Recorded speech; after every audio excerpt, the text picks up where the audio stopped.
to know God and to love God, I need to take into account where they are developmentally, where they are socially, their particular culture, and in that way, that may give me better insight into how to go about the task.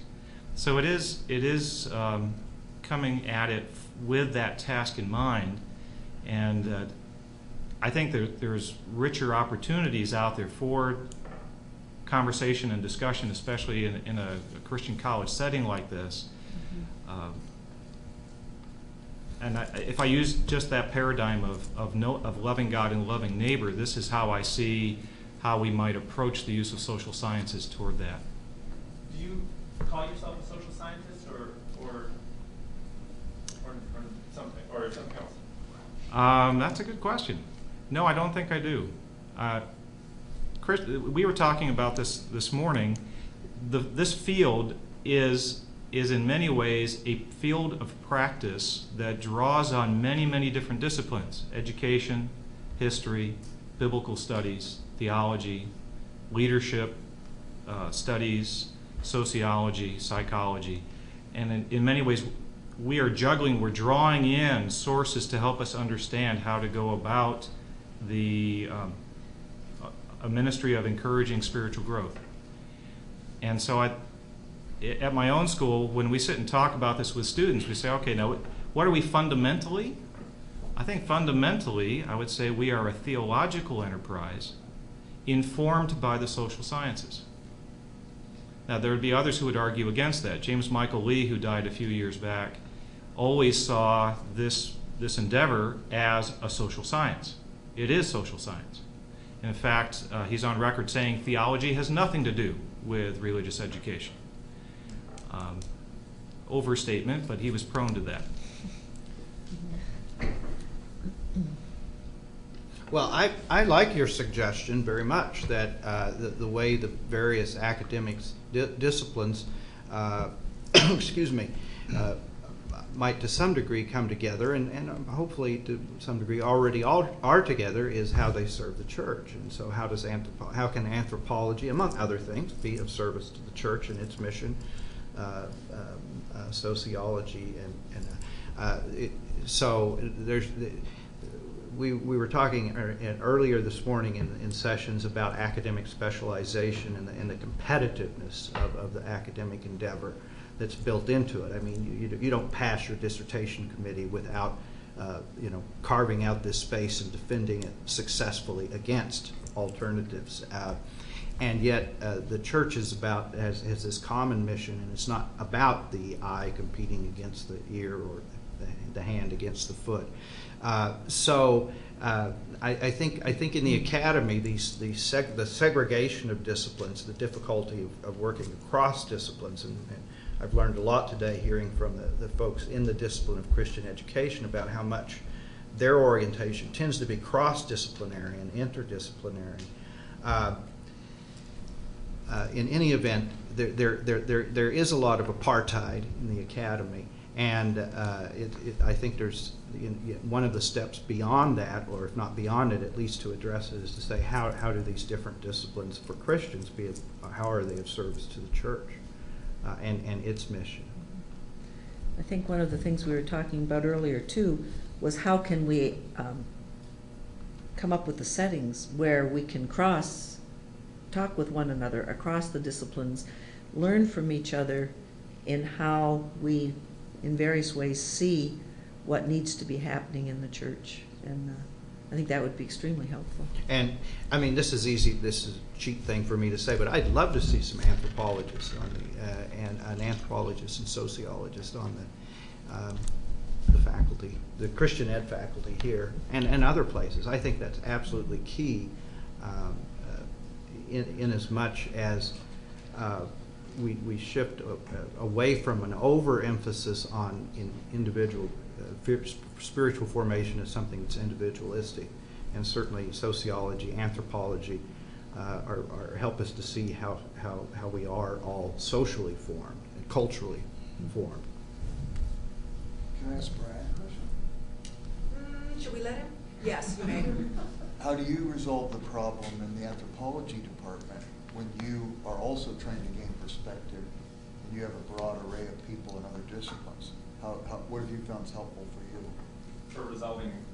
Well, if you want to gain perspective, right? It's perspectival. Mhm. So when you're discussing an issue, any issue, nature of man, whatever it might be, what has helped you in the past in order to move outside of your field and bring in a wider discussion? Well, being here at Wheaton is a great place to be in because it is a relatively small institution. The anthropology department consists of me and Dean, so we can easily sort of find other people and need to. Some of my favorite interlocutors are the theologians. But I think one of the things that's helpful is that I approach them still as an anthropologist, and so as a Christian anthropologist, blah, blah, blah, and then they answer me back as a Christian theologian, and so I can locate myself within the sort of disciplinary perspective. I feel like the model that comes to mind is something like at University of Chicago, where they've got the Committee on Human Development or the Committee on Social Life, where they've got these interdisciplinary committees that come together that grant degrees and do all sorts of things that departments do. But the people in those departments are called professor of anthropology in the Committee of Human Development, professor of psychology in the Committee of Human Development, rather than just called professor of human development, which seems to me to create that sort of conspicuously interdisciplinary context for those sorts of conversations. Well, in our department, we have a psychologist, we have a historian, we have some other things. Some other things. What are you, Don? I'm sorry? Oh, we have SPEED, yes. My PhD is in education. Don is in psych ed. Clinical psych, parents. Yes. It's getting late. So, in a way, we have that, but what we're trying to seek help from, I think it can be boiled down to a question that Rodney said so succinctly. What are we doing with the centrality of the church? And how do the various social sciences help us with the centrality of the church and how the church needs to be that focal point? What is the culture of the church? How does the church get formed by culture? All those kinds of issues, and how does that influence the formation of followers of Jesus? I don't know if that muddies the waters, or what are you folks thinking as things have flowed to this point in the last few minutes? We're off the script now, folks. Yeah, that's right. Barrett, please help him up. I sort of piggyback off what Brian said, because I think Brian made a great point that there's been an over-reliance in looking at of social sciences on psychology. And, I am a psychologist, which is an unusual thing. I only know of a couple of us across the CE departments I know of who are psychologists. So it's an unusual thing to have a psychologist in a CE department. But more so that than an anthropologist or a sociologist. That being said, we talk a lot more now about the global church. Technology is making the world smaller, we say, and there's this greater awareness that we need to be aware of other cultures. And so I think part of what Brian is alluding to is that there needs to be a greater emphasis on sociology and anthropology. Do you see us shifting any in that direction in trying to understand the church? Do you think that's a good thing to do, to shift from an over-reliance on psychology toward those? Or no? One of the things that concerns me greatly is we talk about the global church, and I happen to be in a seminary with some resources that make it possible for us to do a lot around the world. And actually we have some international programs. But what concerns me is that we blithely go to give people what we North Americans have perfected without paying attention to the anthropological, the intercultural sensitivities, or the being formed by the wisdom of different cultures. And I think that is a major challenge for institutions of Christian education, seminaries and so forth, who are seeing themselves as having a global mission where we need to be partnering and listening to others and learning from others and being formed by other cultures. And I think we need theologians and educators need help from those who understand the forming of culture, know how to listen and learn from other cultures. I think there's a lot of challenge there for us. And I'm afraid we're not going to do it well. We're going to have another colonial period educationally and in ministry training if we don't partner with people who can help us think those issues through. If we break your question into a couple parts, has there been a heavy reliance on psychology, in particular, educational psychology, human development? Yes. Is it better now to shift to another one? I'm not sure. I'd like to broaden the net out and say we have to be more attentive to any discipline that can help us understand people and therefore give us greater insight into what is our role of coming alongside God's work that's already in process in this person's life to encourage them to know God and to love God and to grow in faithfulness in following after God. And any of the disciplines that help us understand people better can help us strengthen ministry efforts better. So I'd like to see the net go wider, but I wouldn't want to see the spotlight shift from one to another, because I'm not sure that's going to get us any farther than where we have been. But we also have to be careful that we don't shift and then somehow use it in a way that labels and compartmentalizes people. The danger of using any stage theory to say, aha, you're at stage 3, therefore you're not ready for these things and you're past these things. And in many ways, educational psychology, developmental theories have been used as an excuse to no longer think about the person, rather than to spend time getting to know the person and their individual abilities and how God's working in their life. So any other discipline, if you're going to shift to sociology or anthropology, we have to make sure that we don't do with them what at times we did with educational psychology. I don't know how many times I've seen curriculum developed where they said, okay, kids can't do this kind of thing because they're not ready for full formal reasoning, therefore don't teach these things. As if a child should never hear about the triune God until they get to be 12 or 13 years of age. And now we spring it on them. Oh, by the way, did you know Jesus was God? I meant to tell you earlier, but we didn't think you could handle it. You know, we have to be careful that we don't end up using disciplines in that kind of a way, and I think we've been prone to it. Brian, talk back. Is this helpful? Do you want to go further? Yeah, no, it is helpful. I mean, it's good because I think oftentimes in Christian academics, Christian academia, we don't consider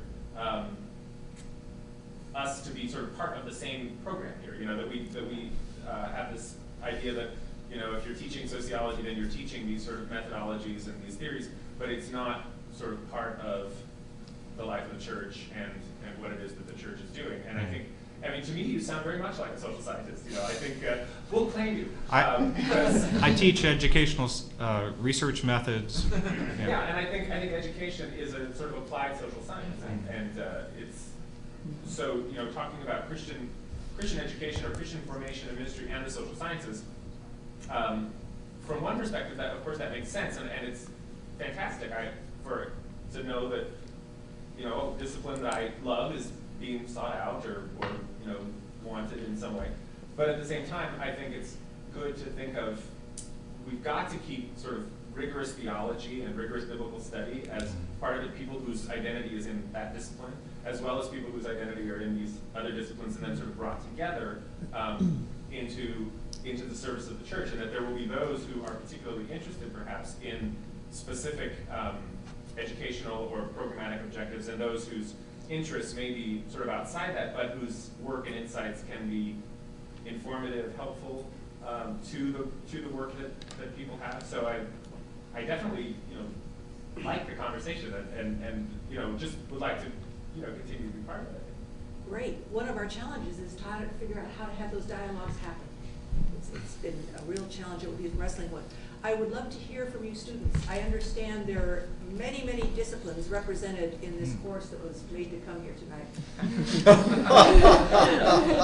So, since there are many people who are not CE majors, what questions have arisen in your thinking as you have sat here for this last hour?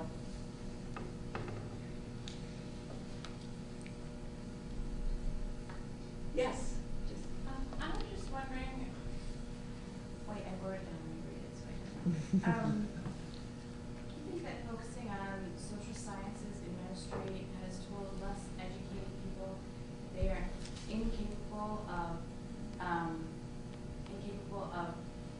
teaching or forming other people in the church? And how do you think that integrating spiritual formation into the ministry of the church could change that?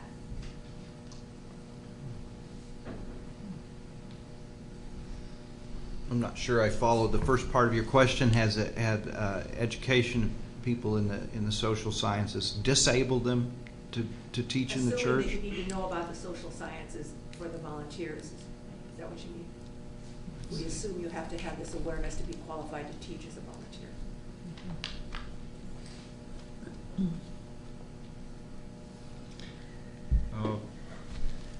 I think it could. It depends a lot on how lay teachers are recruited, how they are oriented to their task. I always kind of turn it around the other way, that you have many of the qualities. Just because you yourself have pursued a relationship with God, you are seeking to grow in that relationship, you have a love for these people that we've asked you now to teach, you have the most important qualities down. Will you be helped in the teaching task by understanding something about how people learn? Yes, you would.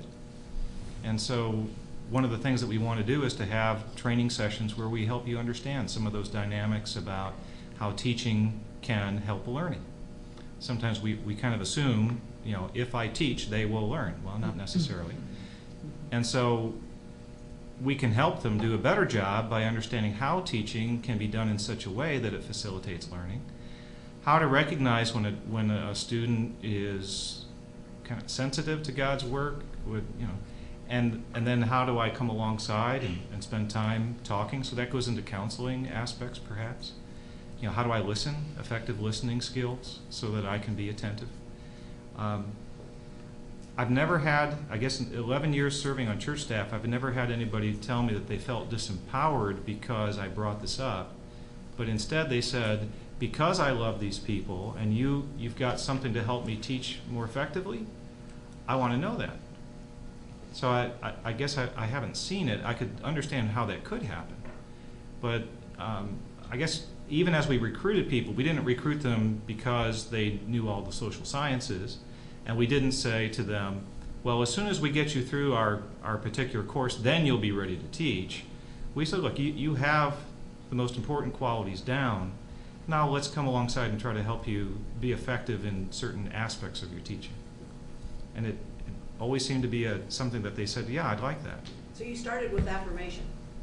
Yeah, I mean, the whole reason that we recruited these people, my whole process of recruiting was to get a group of about 8 to 10 people from the church who knew everybody in the church. Between them, they knew people. And I said, here's this ministry. Tell me who you know who has the qualities that would make them a good teacher or leader in this ministry. Tell me why that person would be good for this.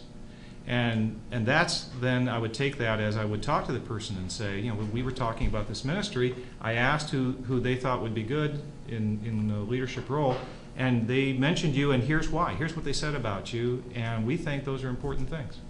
That's a good social science principle behind that. Oh. Very good. Those of you who have to take gen eds in other disciplines, this kind of thing, what would you like to ask these people?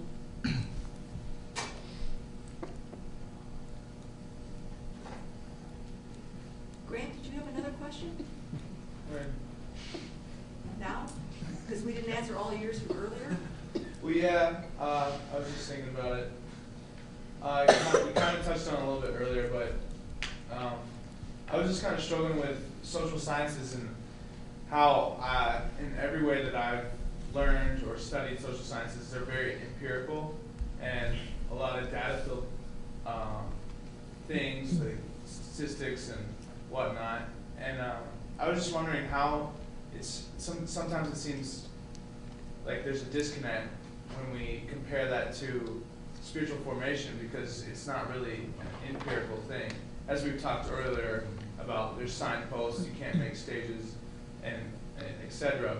And I was thinking of it more so when we were talking about brokenness and like how social sciences sometimes try to categorize different types of brokenness, but it seems so more complex than that. And I was just struggling with how to connect that. Like, seeing a statistic about divorce isn't going to really help someone who's struggling with that or who has struggled with that their whole life. And I feel like there's some sort of disconnect in how can we use those to mesh in guidance and formation. Do you want to jump in? Well, of course, there are different kinds of research too, the qualitative as opposed to the quantitative. And when you're talking about divorce, I'm thinking of one of my colleagues whose area of research is in forgiveness. And her research is, and reconciliation. Actually, she has a book on reconciliation. And her research was in finding couples or even friends who had had a strong relationship and it was broken by betrayal or whatever, and who had come back to reconciliation. And so through conversations with these people and comparing the various points that they made as what was really significant, she was able to get some of the patterns of what is critical to actually being able to come back beyond betrayal to reconciliation and a healthy relationship again. So it's a social science, but it's a different than just a bunch of numbers. And one of the things that came out in that, these were Christian people who she was talking about, and it was that commitment to do the hard work and trust God in that hard work for the reconciliation. And so I think there are some methods of research that can help us to see what is really helpful there beyond just statistics. I can give you another example. I have a doctoral student in our program. The reason that she came for doctoral study is that she's been involved in grief work with children. She's been a school teacher. Her husband runs a funeral home. And she kept noticing at different funerals that the adults didn't know what to do with the kids, didn't know how to interact with the kids. And more often than not, the kids were just kind of sitting there with nobody really interacting with them, coming alongside.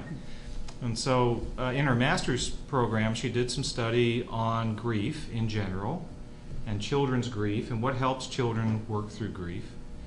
And now her goal is to develop training materials for school teachers, for church staff, for lay leaders in churches that will help them understand what are some of the kind of typical issues and process that children go through when they lose a parent or a loved one to death, and what would be a loving ministry with that child that would help them continue to see God's goodness and faithfulness to them in the midst of this terrible loss.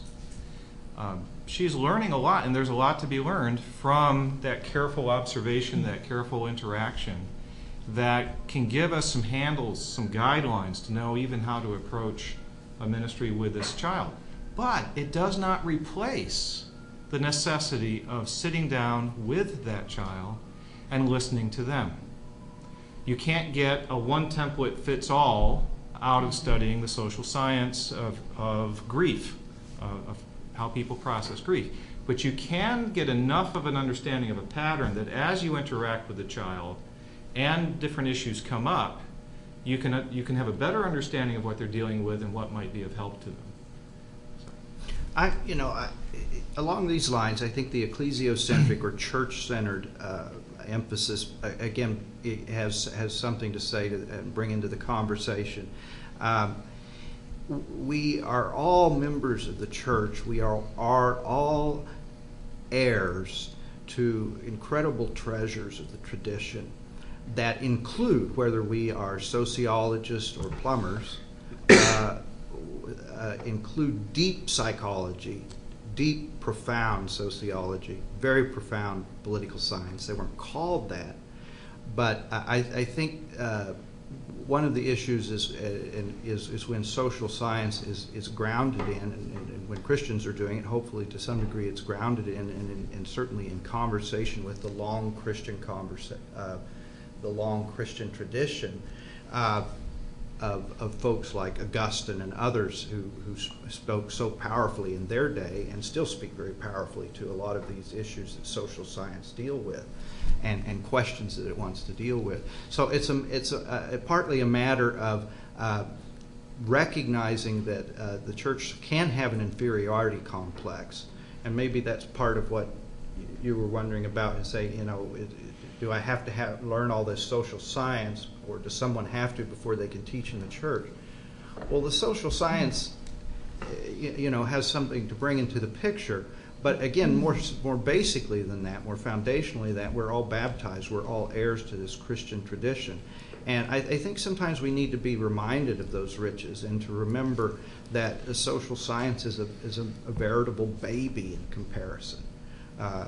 Freud died in 1917, Comte in 1857, Durkheim in 1917, Weber in 1920. If we can, to the degree we can trust Wikipedia, the term social science was not coined until 1824. Now, I say all of this not to disparage social science, but to say, look, there's this long Christian tradition of reflection on things sociological, anthropological, economic, political, on down the line, that goes back centuries and centuries, and we are all heir to that. And in fact, the great classical teachers of the church in a pre-modern age, or the pre-modern ages, tended all to be pastorally involved in the church. Augustine was a bishop, Calvin and Luther were pastors, and right on up through Wesley, and we can go through the line.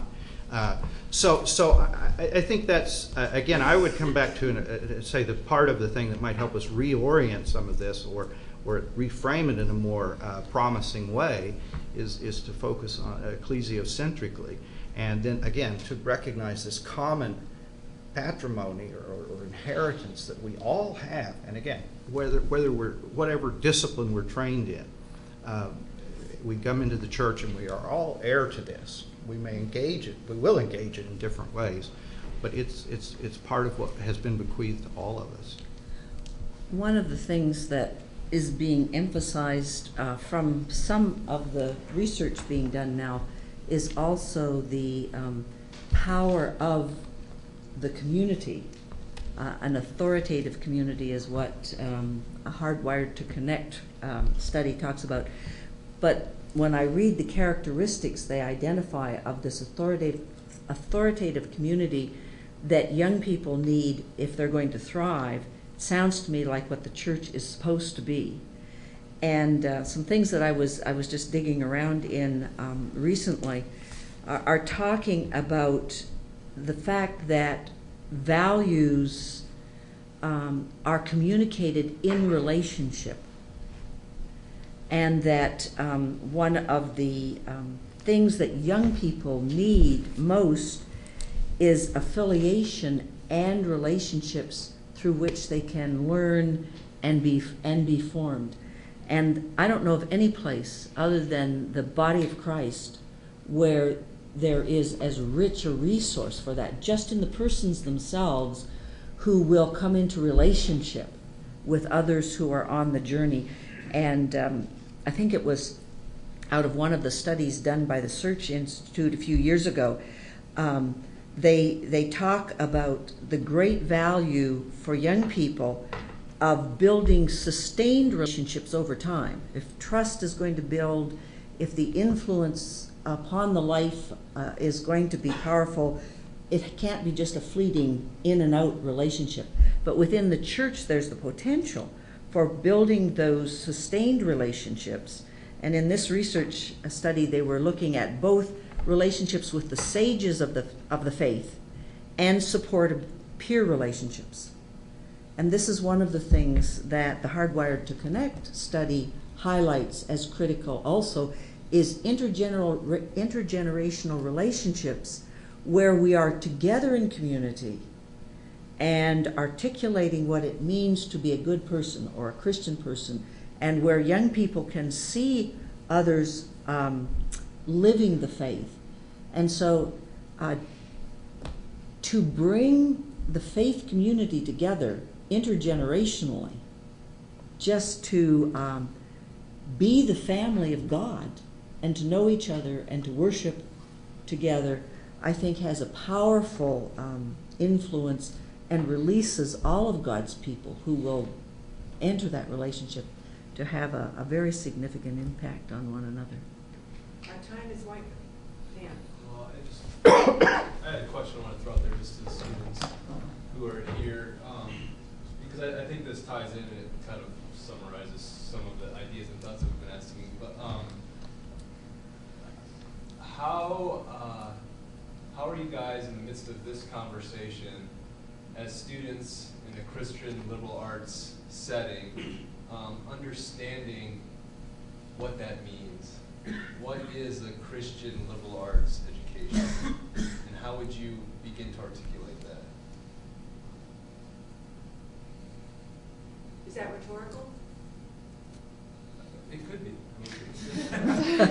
I mean, I'd be interested to hear how you guys are. How would you?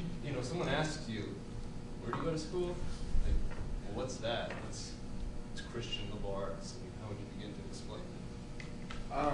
I would start with, I guess the liberal arts part. I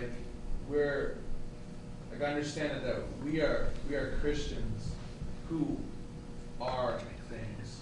It's not like I'm a Christian lawyer, I'm a Christian doctor, or I'm a Christian.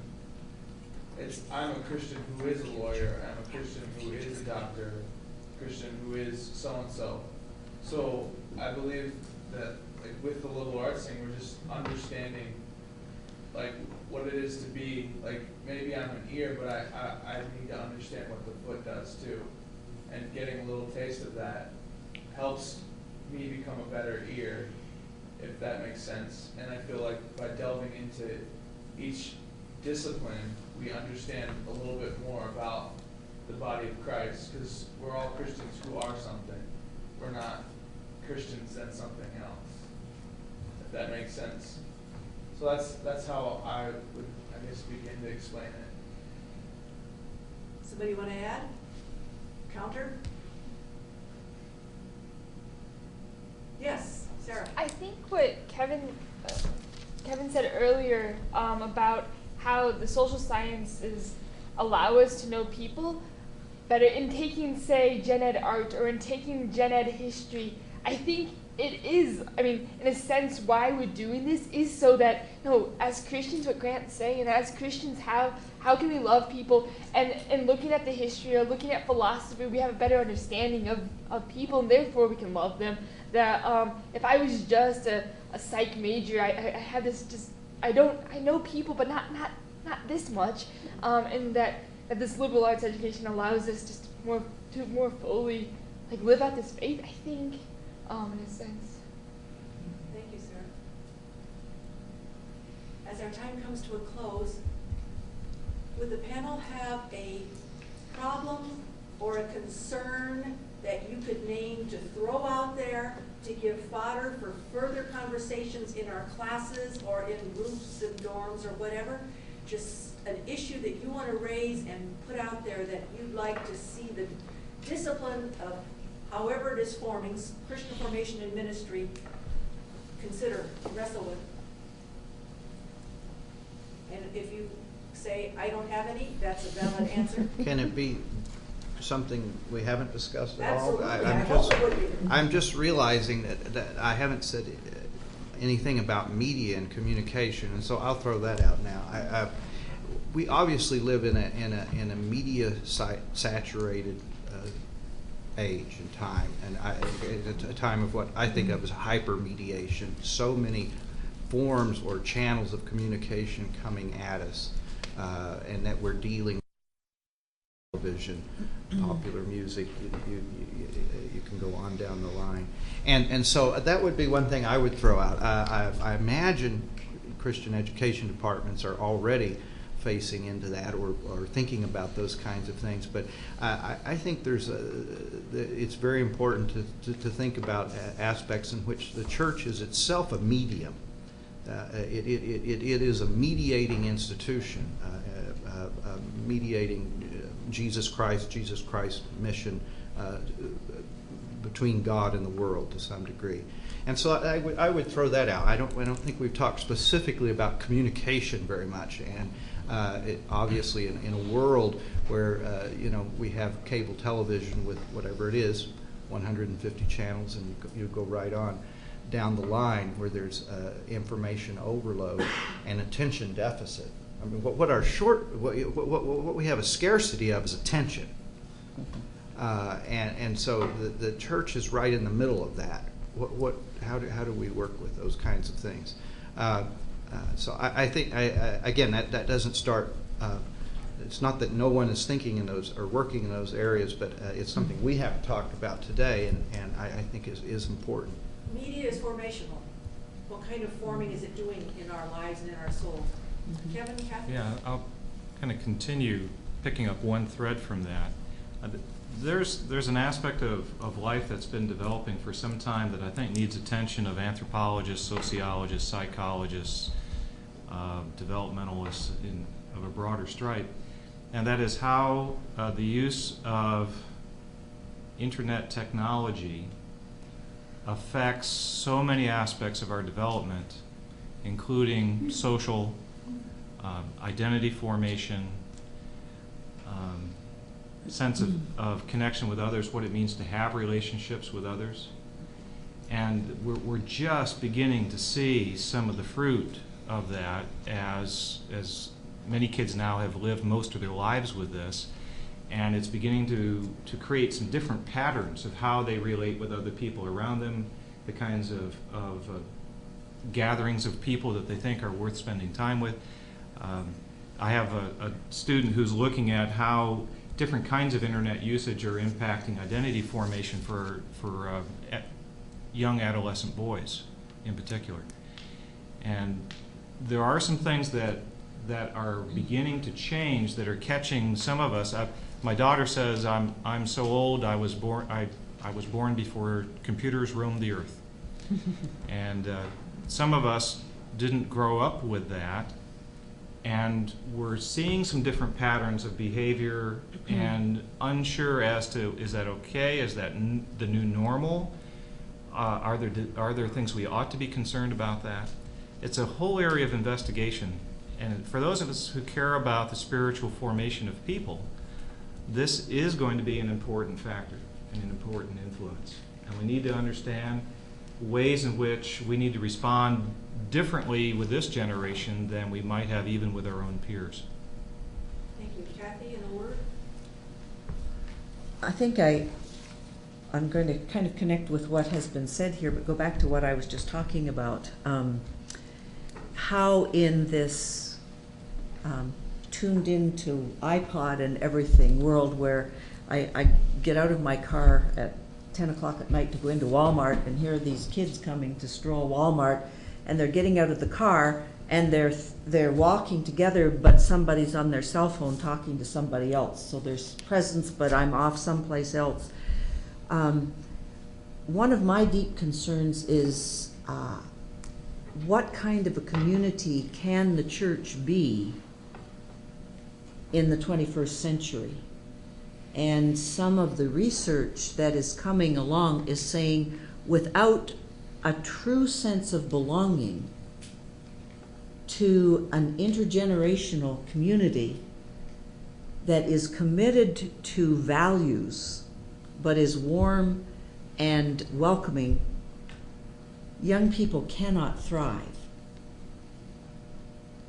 And in our busy, individualistic commitment to self, but not to the costs of being community, how can we provide the kind of community that is needed for the thriving of children, youth, and adults together? Very good words for fodder for further discussions. Thank you for your attention. Thank you for being here. Go in peace and walk safely on the ice. God bless you.